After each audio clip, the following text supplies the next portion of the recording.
على رسوله الكريم اما بعد اعوذ بالله من الشیطان الرجیم بسم الله الرحمن الرحیم. زما مسلمانانو رونو او دوستانو، تاسو ته نن د مانځه او داسه او غسل او جنازې فرایض ورته وښیم.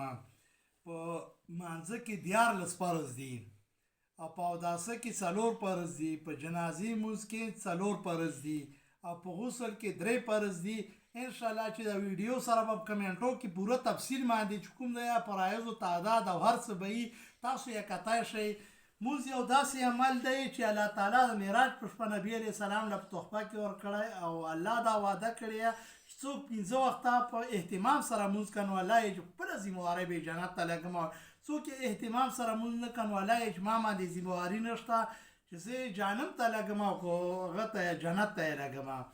مونځ داسې عمل دی چې الله تعالی یې چې مونځ خلک د ګناهونو نه بې حیایۍ او ناروا کارونه منې کوي، او چې تا مونځ هم که او ناروا او بې حیا کارونه کړه نو 100% ته پوه شه چې یو مونځ هم نه یې قبول. نو مونځ ډېر ضروري دی چې مونږ او تاسو یې پوره هوښو او حضور سره وکړو.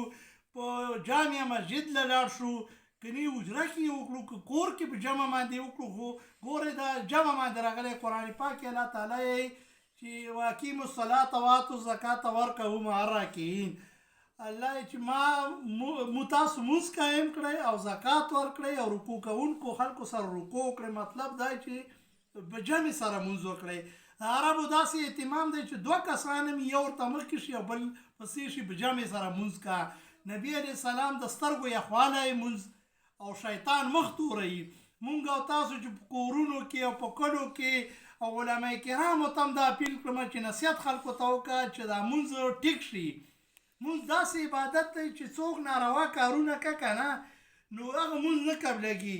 چې مثال پردی حق یې اگر ګلې ډوډۍ په ګېډه کې وه ستا مونځ نه قبلېږي. که مثال اوس ملک خزانه والي و ارامي روپۍ ویل یا رشوت روپۍ وی دا سود روپۍ ویل یا مرداري روپۍ ویر سره نو یو عبادت ته هم نه قبلېږي.